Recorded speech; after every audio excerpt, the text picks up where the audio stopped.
Cinema చాలా బాగుందన్న, nice అన్న. యాక్చువల్గా మిడిల్ క్లాస్ మూవీ అనేది, మిడిల్ క్లాస్ వాళ్ళు చూడాల్సిన మూవీ. అంటే ప్రతి అబ్బాయికి లేదా ప్రతి పర్సన్ బ్యాంక్ అకౌంట్ ఉన్న ప్రతి పర్సన్కి ఈఎంఐ ఉంటుంది.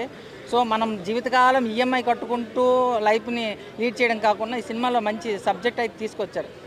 మన పంచభూతాలు ఎలాగో ఇల్లు కూడా ఒక ఆరోభూతం అన్న. సొంత ఇల్లు కళ అనేది మన పేదవాళ్ళ ఎమోషన్ అన్న. ఆ ఎమోషన్తో డైరెక్టర్ గారు బాగా నెరేట్ చేశారు. ఒక మంచి రిచ్ క్యారెక్టర్లో సినిమా సిద్ధార్థ గారు చేస్తే బొమ్మరిల్లు వచ్చింది. కొంచెం పూర్ క్యారెక్టర్లో ఫైనాన్షియల్ స్ట్రగుల్స్తో చేస్తే 3 BHK మూవీ అయితే వచ్చింది. దీనికి బొమ్మరిల్ 2 అని కూడా పేరు పెట్టచ్చు అన్న. చాలా బాగుంది.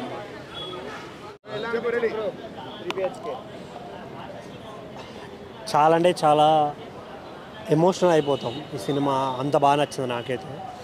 దీంట్లో మెయిన్గా చెప్పాలి, మిడిల్ క్లాస్ ఫ్యామిలీస్ వాళ్ళ ప్రాబ్లమ్స్ ఏంటి, వాళ్ళ మెంటాలిటీస్ ఎలా ఉంటాయి, సిచ్యువేషన్స్ ఎలా ఉంటాయి, చాలా అంటే చాలా బాగా చూపించారు. నేను బాగా కనెక్ట్ అయిపోయాను.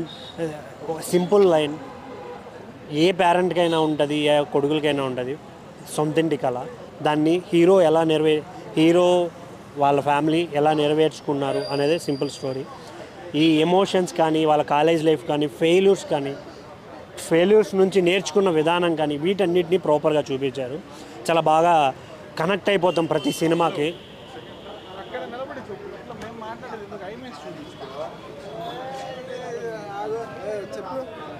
అది కాదురా,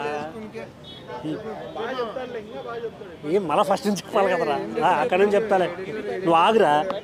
అలా సగం అయిపోయిందిరా.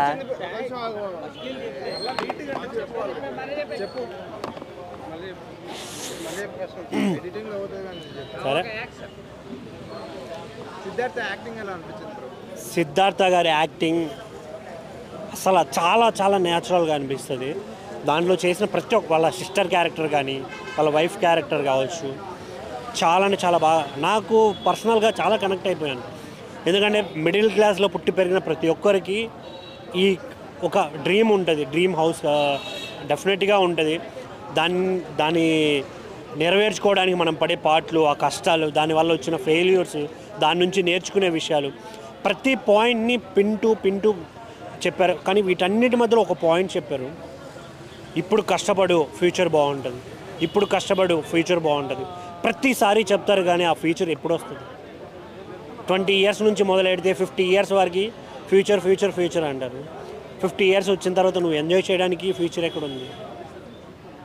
ఈ పాయింట్ని వాళ్ళు చెప్పడం అయితే, అసలు ఆ పోర్ట్రేట్ చేయడం అనే విషయమే నాకు వేరే లెవెల్ అనిపించింది. నేనైతే వాహ్, సూపర్ పాయింట్ రా, చాలా లాజికల్ పాయింట్ ఇది అనే ఫీలింగ్ అయితే నాకు అనిపించింది.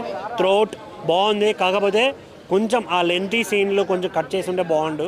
మరి లెంత్ అయిపోయింది, కొంచెం బోర్ కొడుతుంది తప్ప రిమైనింగ్ పాయింట్ కానీ. నీకు 1000 రూపాయలు ఇస్తాను మంచి చెప్పంటే నేను 1,00,000 రూపాయలు ఇచ్చినా చెప్పనని చెప్తాను. నేను దిల్ రాజు కమ్ముడు పోయేటోని కాదు, మీ కమ్ముడు పోతా నిజానికి. మీడియా అంటే నిజం అంటేనే మీడియా. సినిమానా? ఈ సినిమా ఏ సినిమా అనుకుంటున్నావు? తమ్ముడు కదా, తమ్ముడు సినిమా మార్చేసి జెండు మామ సినిమా పెట్టాలా, దీని పేరు ఒకటి. రెండోది ఏంటంటే విలన్కి ఏమో ఇట్టుబడది. ఏంది? విలన్కి ఏమో ఇట్టుబడది, హీరోకి ఏమో ఫ్లాప్ పడదు, దిల్ రాజుకి ఏమో బొక్క పడదు.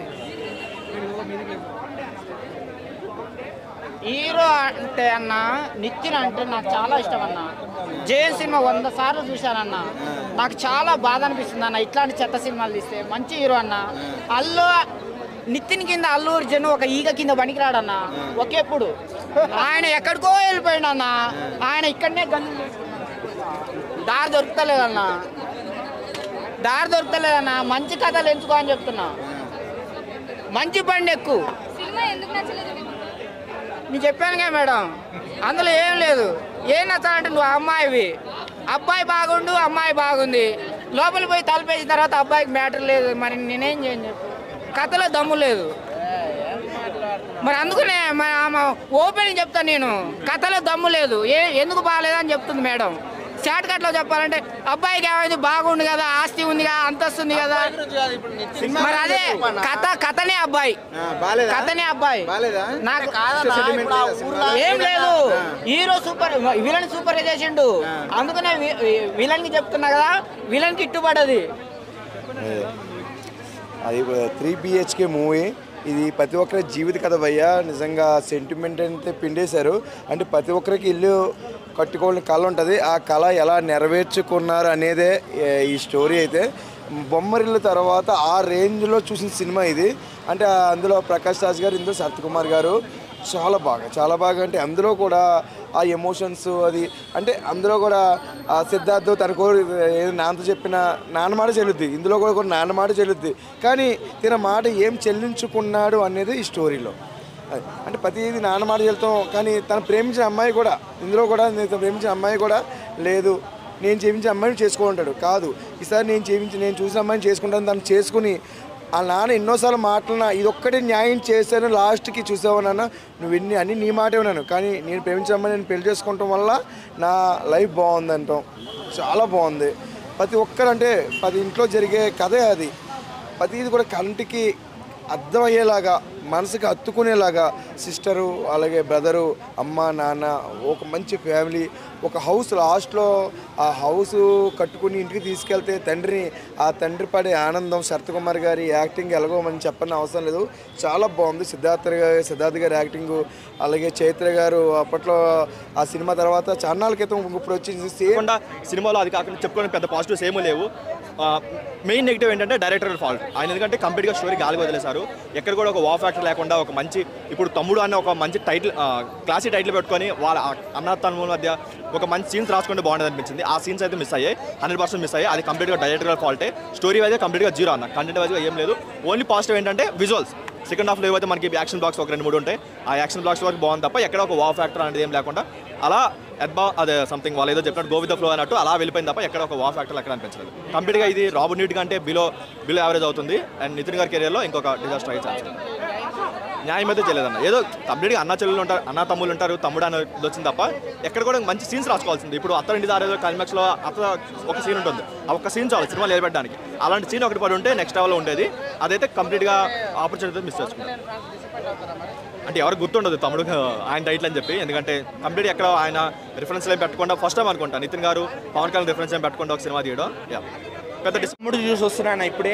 అసలు సినిమా టైటిల్ తమ్ముడు అని పెట్టుకున్నందుకు నితిన్ గారైనా బాధపడాలి, ఫస్ట్ సిగ్గుపడాలి. నన్ను అడిగితే ఓపెన్గా చెప్తున్నా, తమ్ముడు అనే టైటిల్ పెట్టుకొని పవన్ కళ్యాణ్ తమ్ముడు సినిమా పరువు తీశారు.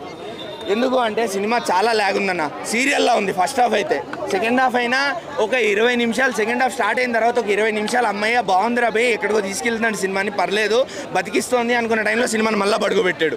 ఆ 20 నిమిషాలు బాగుంది అంతే. సినిమా ఇంటర్వెల్ అయిపోయినాక పోస్ట్ ఇంటర్వెల్ ఒక మంచి యాక్షన్ సీక్వెన్స్, ఒక మంచి బీజిఎం పడింది, ఒక పురుడు పోస్తున్న సీన్ ఉండింది, అది ఒక్కటే బాగుండింది, ఇంకేం బాగాలేదు. సినిమా అసలు స్టార్టింగ్ నుంచే డ్రాప్ అన్న. సినిమా స్టార్టింగ్ నుంచే డ్రాప్. మీరు సినిమాను ఓపెన్ చేయడమే జనాలకు ఒక ఎక్స్పెక్టేషన్స్ ఇస్తారు. మాకు సినిమా ఓపెనింగే ఎక్స్పెక్టేషన్స్ పడిపోయినాయి, మొత్తం జీరో అయిపోయినాయి. అర్థమైపోయింది అక్కడనే. అసలు ఒక villain introduction, cinema back drop, story ఏం నడుస్తుంది అక్కడే మాకు అర్థమైపోయింది. సినిమా పడిపోయింది రాబోయ్, ఇక లాభం లేదు, మనం తప్పు చేసాం సినిమాకి వచ్చి అని. అన్న సీరియల్లా ఉంది, ల్యాగ్ ఉంది మొత్తం. బ్యాక్గ్రౌండ్ మ్యూజిక్ ఏందన్న, కాంతారా, దేవరా, కేజీఎఫ్ మొత్తం అంతా కలిపి కొట్టారు. క్లియర్గా అర్థమైపోతుంది అన్న. బీజిఎం కొత్తది కాదు ఆ సినిమాలది అని, కనీసం ఏదో ఒకటి మిక్స్ చేసి వేరేదైనా ట్రై చేయొచ్చు కదా.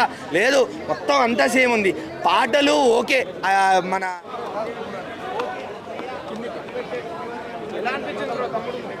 తమ్ముడు మూవీ ఇప్పుడే చూశానండి. ఈ సినిమా వచ్చేసి ఫుల్ ఫ్యామిలీ సినిమానండి, ఫుల్ ఫ్యామిలీ సినిమా. మాస్ ఆడియన్స్కి అర్థం కాదు, మాస్ ఆడియన్స్కి ఓన్లీ బాహుబలి సినిమాలే కావాలి. ఇది ఫుల్ ఫ్యామిలీ సినిమా. ఫ్యామిలీ మీద ప్రేమ ఉన్న ప్రతి ఒక్కరూ చూస్తే అర్థమై వాళ్ళకు నచ్చిన సినిమా ఇది. ఇంకో వచ్చేసి నితిన్ యాక్టింగ్ చాలా క్లాస్గా నటించాడు. క్రయింగ్ యాక్షన్, ఫ్యామిలీ మీద ఉన్న ప్రేమ, అక్క మీద ఉన్న పట్టుదలతో సినిమా చాలా జీవించాడండి. ఆ సినిమా తర్వాత 10 సంవత్సరాలకు ఇతని యాక్టింగ్ చూశానండి, చాలా బాగుంది, చాలా చాలా చాలా లయ గారు అలాగే 20 ఇయర్స్ తర్వాత రీఎంట్రీ ఇచ్చారండి. తన యాక్టింగ్ వెరీ సూపర్ అండి. అప్పట్లో మీరు చూసుకున్నట్టయితే తను చాలా సినిమాలు చేసింది, మళ్ళీ చూడండి తన acting very very super. Mass ఆడియన్స్కి అర్థం కాదు, ఫుల్ ఫ్యామిలీ పిక్చర్. ఇప్పట్లో ఫ్యామిలీ పిక్చర్లు ఏం రావట్లేదండి, ఆ ఫ్యామిలీ పిక్చర్లో ఇది కన్నీళ్ళు పెట్టేసిన పిక్చర్. చాలా సూపర్, చాలా సూపర్. మాస్ ఆడియన్స్కి నచ్చదండి, ఫుల్ క్లాస్.